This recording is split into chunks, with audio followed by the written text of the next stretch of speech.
Hello everyone, it's Cribini and Milo. Welcome to the channel. Hope everybody just having a wonderful day and that your day is going great and that you are in the best of health.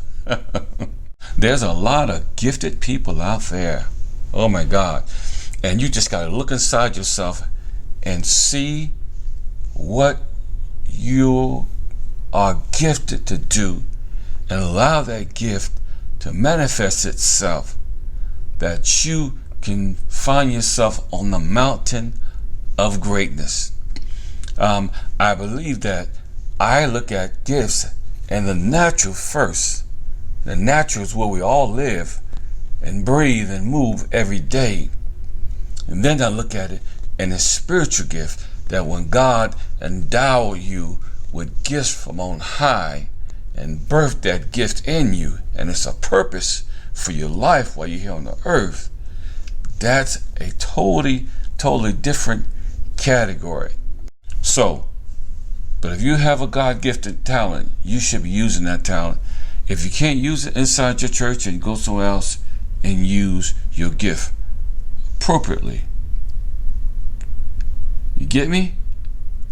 Appropriately, a proper way. Not in a way that's going to be harmful or detrimental to you or anybody else, but you want to use it in a way that you can bless others. That's why he gave you the gifts.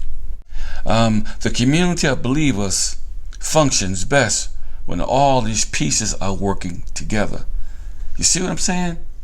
When God gave the gifts, he blessed the church with the gifts to bless the people and bless the congregation.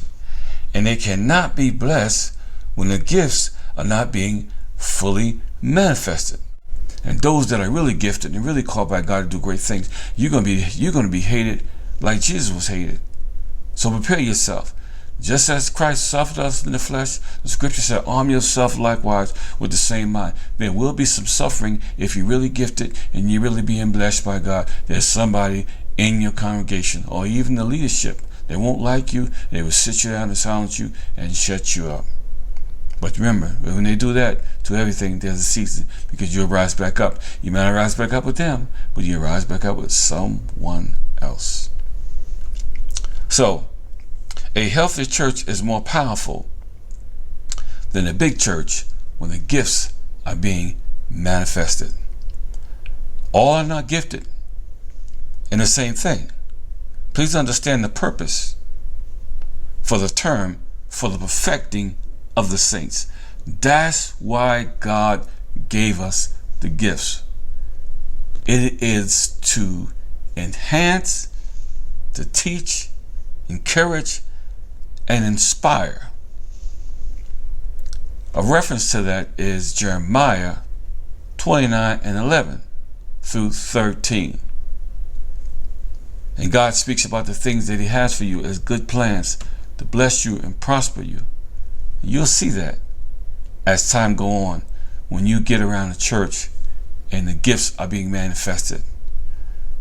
Jesus intended for his church to be powerful and perfected with knowledge, power, understanding, wisdom, love, and an everlasting relationship with him.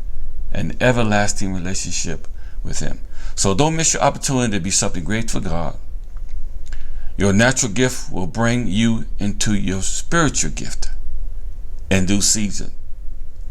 If you have a good spiritual leader and coach, it must be a person that can hear from God on your behalf. For some have eyes and cannot see. Some have ears and cannot hear. And some have mouths and cannot speak. So your gift is needed to be developed, that you can go to other places and be a blessing to others. Always have a church home, because you need to have a foundation. And that's when your foundation starts, when you get your teaching, your learning, and you begin to understand why God gave the gifts to the church in the first place. You must understand the origin of it and why God placed the gifts in the church in the first place. And that is to bring it to a place of power, of manifestation, of destiny, and to fulfill his purpose. That's why he did it.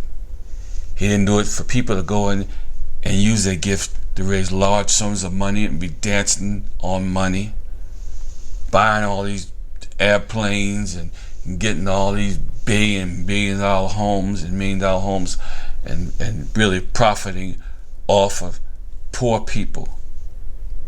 That's what's happening in our society right now. So the gifts came to be a blessing to you and to me. So if you're gifted and you're talented, and I know you are, it's time for you to research, look at inside yourself, and see whatever you're gifted to do, and begin to do that so that you can be a blessing to someone else.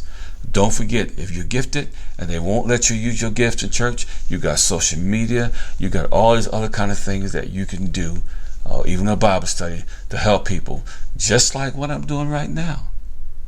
Trying to impart some knowledge in you that you will not be discouraged, but that you'll keep moving. Let us have a quick prayer. Father, we just thank you for these series. We pray, God, that you begin to let people of power be empowered. Let them not be hindered, let them not be blocked. And let the real ones come forth. And let the fake ones be exposed. But let your gifts come forth. People can be empowered, and they can do the things that you place them here on earth to do. And we thank you for these messages, that somebody will grab hold of this and run like never before. In Jesus' name, amen. So, I hope you enjoyed this part 3. And I know that everybody has something in them. I don't care if you're just in a sewing club. You are gifted to do something. Get busy. Get started. Get out there and make the world a better place.